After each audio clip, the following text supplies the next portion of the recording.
Good evening, everyone. As I'm sure, of course, we just concluded the first meeting here for India under the chairmanship of Malaysia. Our chair was Prime Minister Anwar Ibrahim of Malaysia. And I think from the news releases or some of the material that has been produced, uh, for this uh, for this meeting. The two main topics really were Myanmar and unilateral tariff schedules being imposed on the different countries, ASEAN member states. In terms of Myanmar, I think we have it's something that a couple of us actually, member states in ASEAN have been going to ASEAN and saying what we tried to do was with the 5 points of consensus that was agreed with between ASEAN and Myanmar. Uh, Not only has that improved the situation, has it not improved the situation? If we are to be very pragmatic or clear-eyed, is the term that I use about it. It's clear that in fact the situation has gotten worse.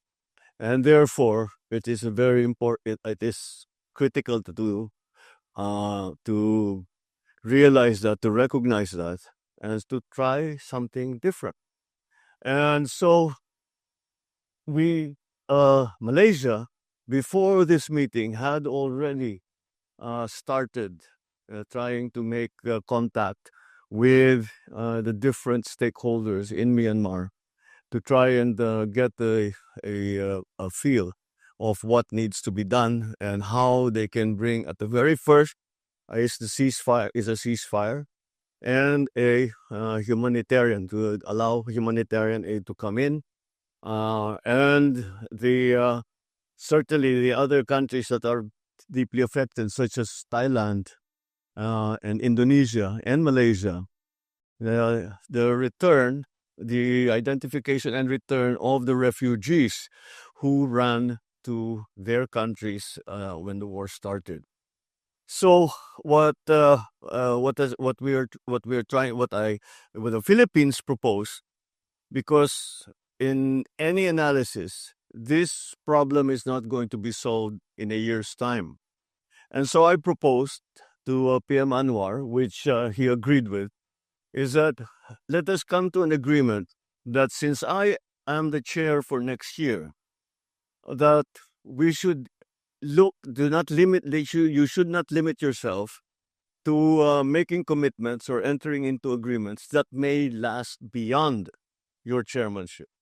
Because so long as you and I agree, you, PM Anwar, and me, we agree on the principle of what you're committing to for ASEAN and for with Myanmar, and even if it continues beyond your chairmanship, we will pick it up when we become chairman, and we will build on that.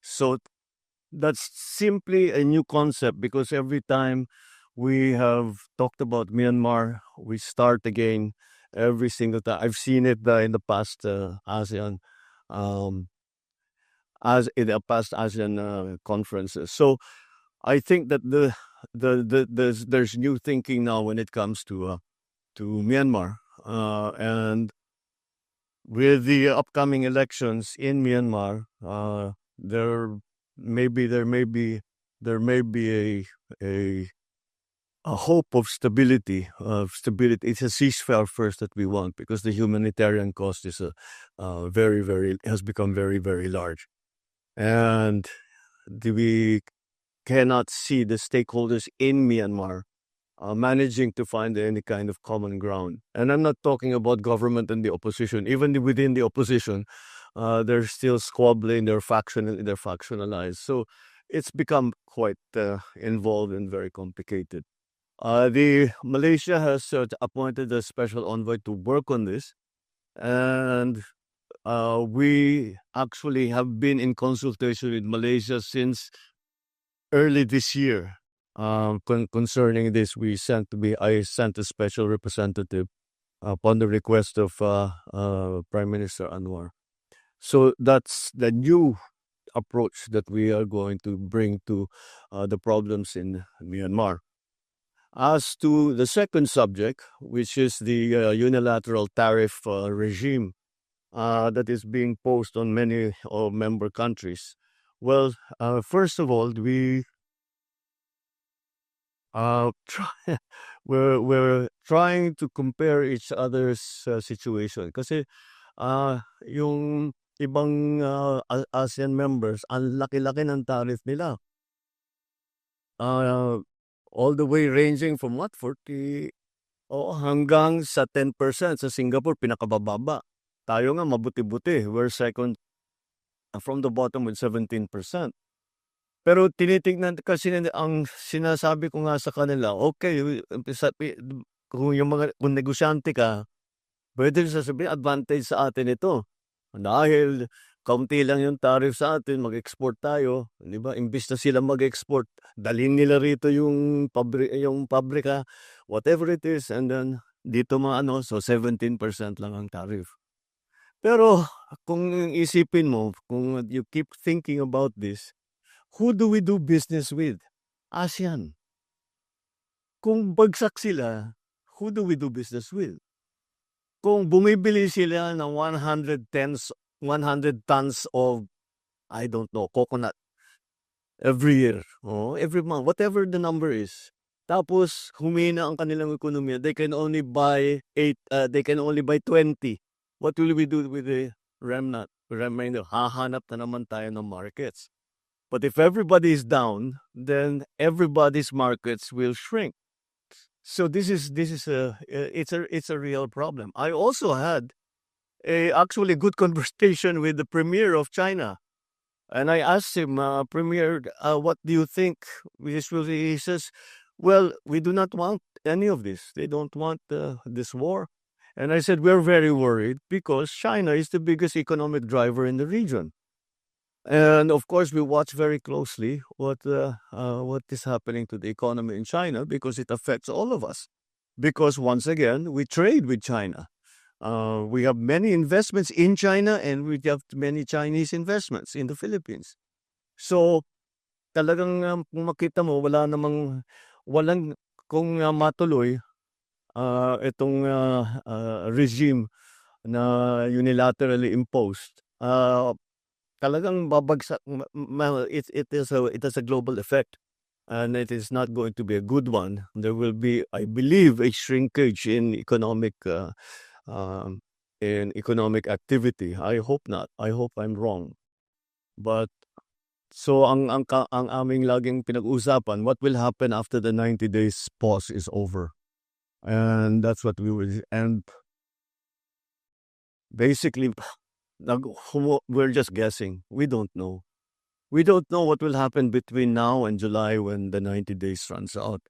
We don't know how it will be different from each one country to the other. The reason I asked the premier of China is because sabi ko, you're the center of attention. So I wanted to see what your insights were.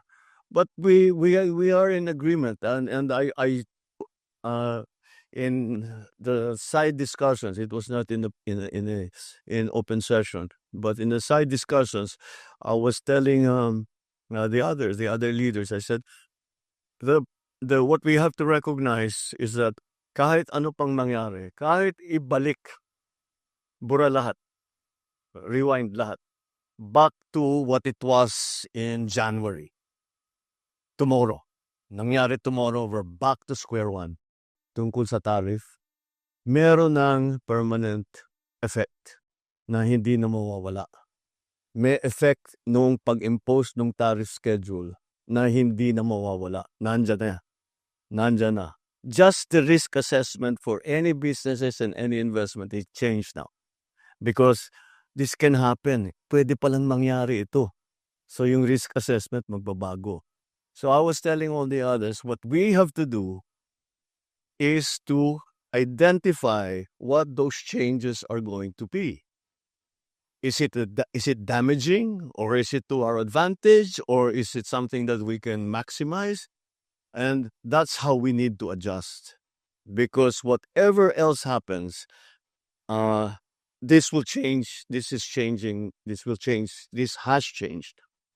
First of all, the structure of world trade is completely different now from what it was before. The conclusion also that we arrived at is that we have to depend more on each other, on Asia. ASEAN, malakas naman ang loob namin sa ASEAN member countries. The economies are vibrant, masigla ang kanilang mga ekonomiya, masigla ang ating ekonomiya. Kaya't kailan maaari naman natin gawin, sabihin natin, kung nahihirapan yung iba, tayo na lang muna mag-usap-usap. If we cannot sell to these markets anymore, then let's sell to each other's markets. But it seems that the the best, most uh, solid way forward is to make to be a reliable partner for each other in ASEAN, and it's impossible for anyone to disagree because that is the obvious. That's the obvious answer. So that's more or less what we did on those two subjects. The other feature that we didn't have in previous ASEAN meetings was the GCC, which I think is a very very good idea. Plus the GCC China trilateral meeting. If you put these groups together, if you just start with the GCC and ASEAN, you put that together, that is a very important economic bloc.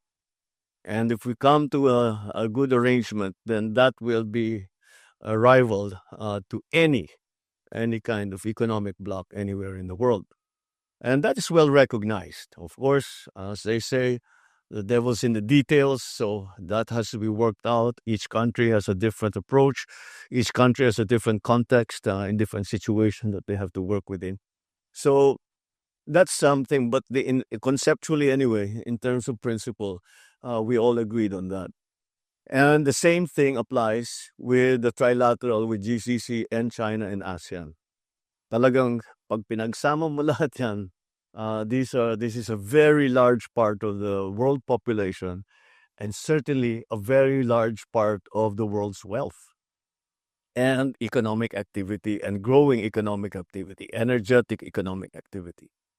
So that I think was a very good initiative by PM Anwar, and I think I'm even if we do not, kahit na hindi tayo makabuo ng agreement ASEAN GCC, this is a big opportunity for member countries of GCC, member countries of ASEAN to interact and to find ways to find some things to do. The same thing with China. So I think it was.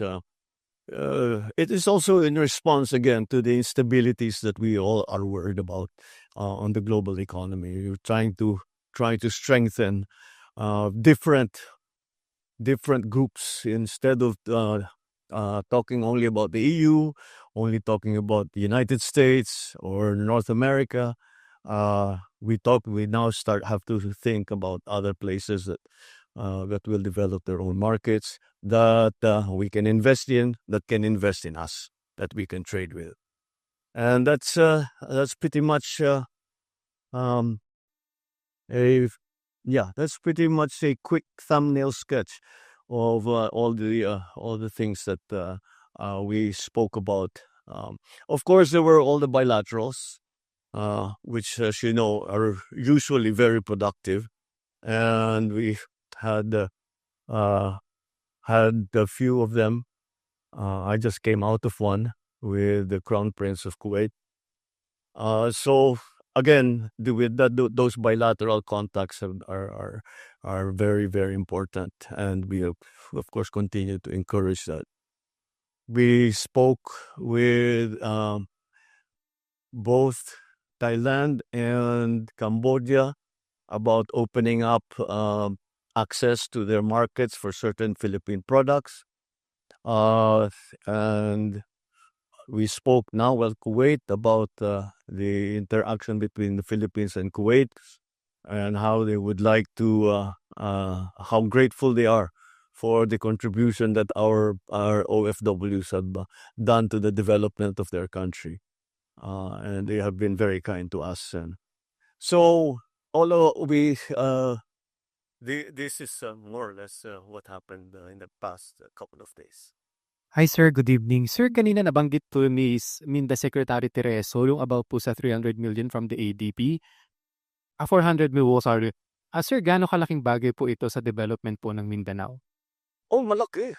Malaki. At ang ADB, this was part of the BIMP-YAGA discussion. At the ADB made commitments, as it has always done, because ADB is really our counselor when it comes to the BIMP-YAGA projects. $400 million, as if you put together with the downstream effects of that. And the reason that the ADB, because we can see that there will be very advantageous downstream effects to that, is a big deal. Especially Mindanao actually I think if we are going to shepherd it and to help it be as successful and do everything we can to make BARM successful.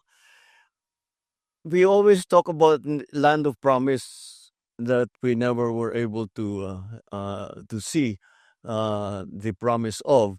I think there's a chance now that we will, because there's no more fight. There's no more fighting. Well, there's some criminality, but it's not the full scale, large scale fighting like we had during the secessionist war.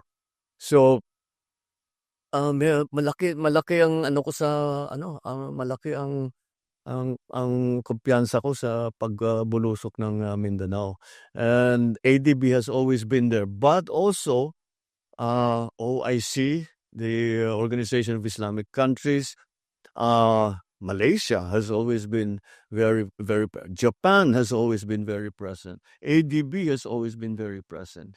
So even the EU has been has always been part of the peace process, and now the investment into BARM. So I hold great hope for the future of BARM, for the future of Mindanao.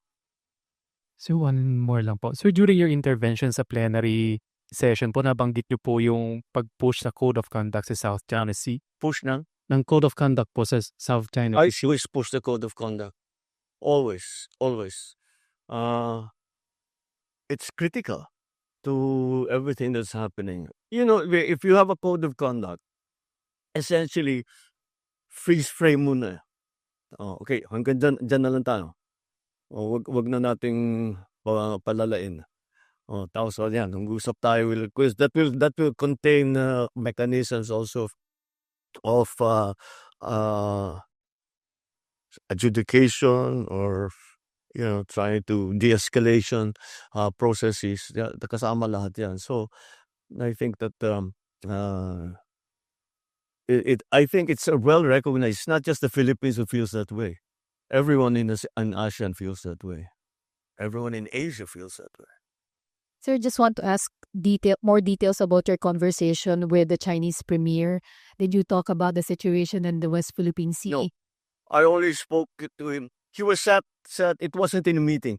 He was sitting next to me at lunch.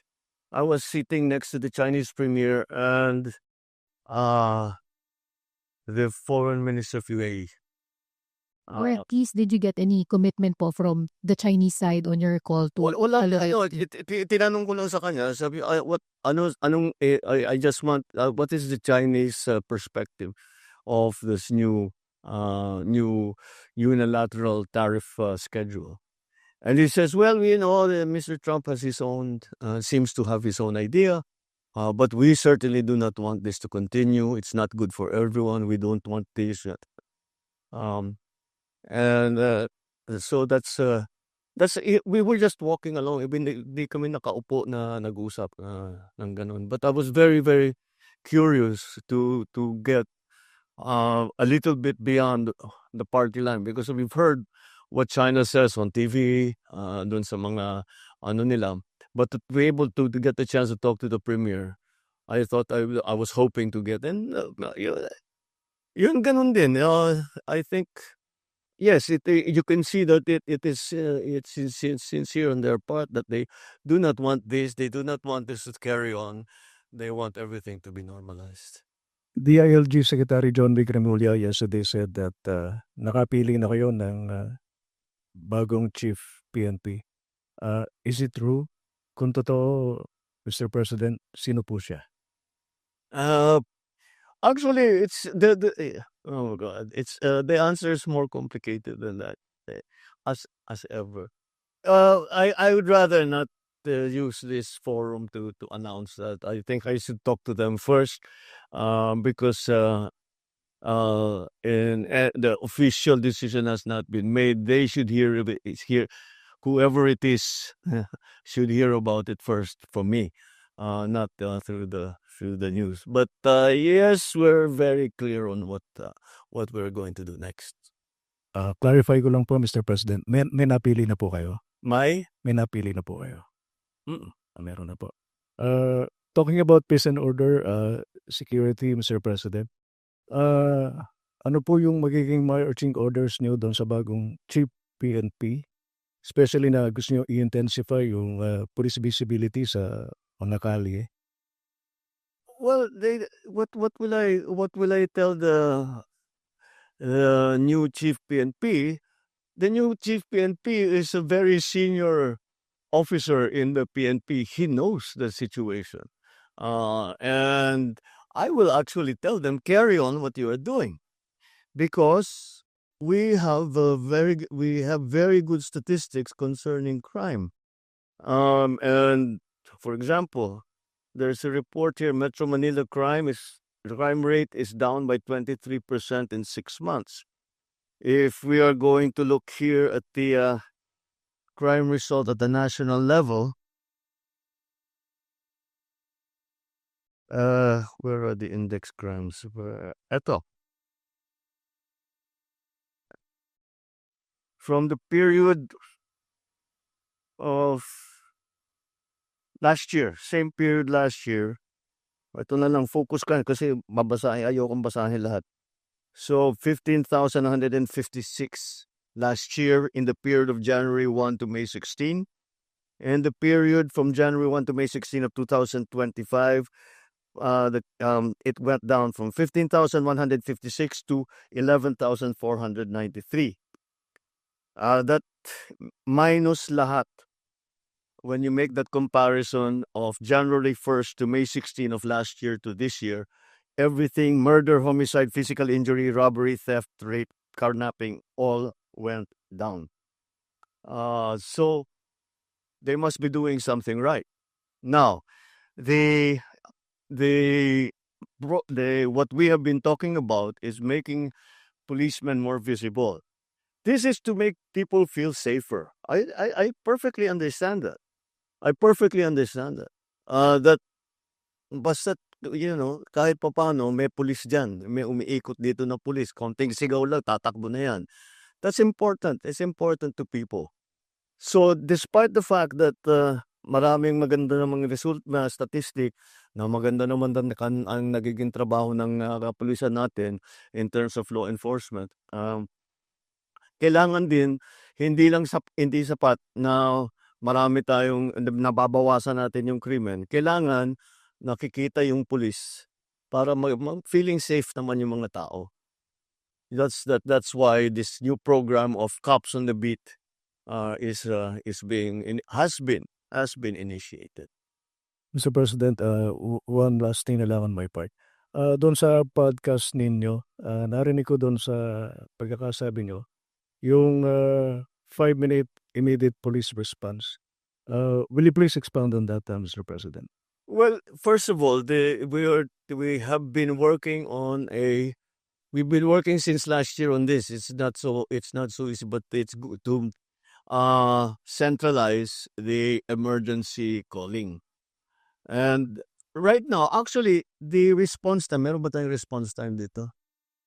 Yung response time natin, bumaba na rin, especially in the in the urban areas. Siguro, of course, the ay, wala. There's no, but there are no statistics here. No. Uh, so we're trying to centralize the emergency calls. So pag tatawag ka ng emergency, whatever, tapos isa lang yung number. Kasi bawat bayan, halos bawat probinsya may sarili. So we'll centralize it para maging mas mabilis at diretso kagad makadispatch siya ng pulis pagka may problema, kapag may gulo. So we're hoping that at least in the urban areas, that we're hoping 5 minutes. That's the aspiration once again. I hope. I think naman if we have the cops on the beat and they're in good direct communication with their dispatchador, then that will be the system that will be a good quick response. Pero kailangan mabuong system. One of the problems with the emergency call system is the statistic that close to about 70% are prank calls. So that's why we have to see how we can minimize that. Good evening, sir. Ay, Last Friday, Executive Secretary Bersamin announced that he did not accept his resignation and that the economic managers were retained, and there were other movements that were announced. The Executive Secretary also said that there would be new announcements on movements by tomorrow. Would you like to share with us? Nope, not yet. Not yet. Um, I'll share with you one thing that well, as we were doing the performance review, and when we see shortfalls in performance, I don't leave it at that. I look and ask, why is that the case? And that is why we asked all the heads of agencies to also submit their courtesy resignations, because we have to look at deeper, not just look at the secretary. The secretaries, I think, um, to well, all of them. Some have to be moved around. Some have chosen to leave, or no longer think they can contribute. But in any case, we are looking at the problem deeply. Uh, siguro by now, I don't do things pang optics. If there is a problem, I like to fix it. So that's what we are doing. So expect us to be doing a rigorous performance review, not only at the cabinet level, but even deeper. Related lang po dun sa sagot ni sir, kung pwede lang po. Okay, sige. Apo. Alright. Sir, you already mentioned that you don't do things for optics. That was the criticism of some of your detractors who are allied with the former President Duterte.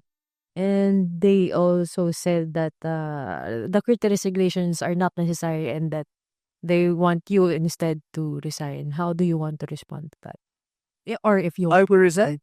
yeah, that's what they want. Ba't ko gagawin yun?